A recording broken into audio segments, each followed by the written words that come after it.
sila ka mga katulong mga testimonya sa mga users ng lapat ng MLP, kang iyang pamati na kapuso, may nakabi ko pinakapaktikal, pinakabarato, pinakapiktibo, hindi bulong balipon supplement para sa atong tanan-tanan. Ang GMA Food Products na nagdala sa may Radiant Arcade Junction sa Talagma Pacodian Hospital ng Iloilo, nag-distribute sa bilog ng pong sa Pilipinas, sa Luzon, Visayas, sa Pakato sa Mindanao, sang lapat ng herbal tea, kang iyang pamati na kapuso.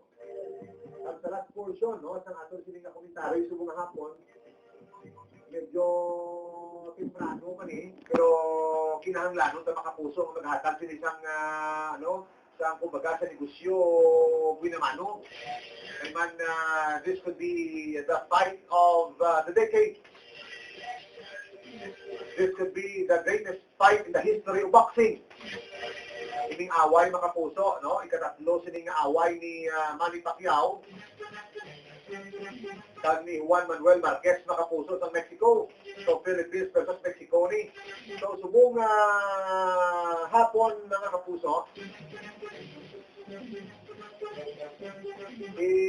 Ihimusla naton ang tinion na ridiri subong sa syudad sa Iloilo ang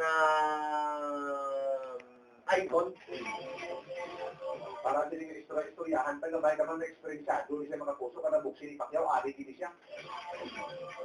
Sa mga pulo ang angkot na sini subong sa iya at kasi mabalik sa Amerika sa mga senaryo sining ma-share naton sa inyo para sining makahatag nito sa ideya kung ano ito ni-expect sa third match mga puso ni Manny Pacquiao, our very own, against Juan Manuel Marquez mga puso.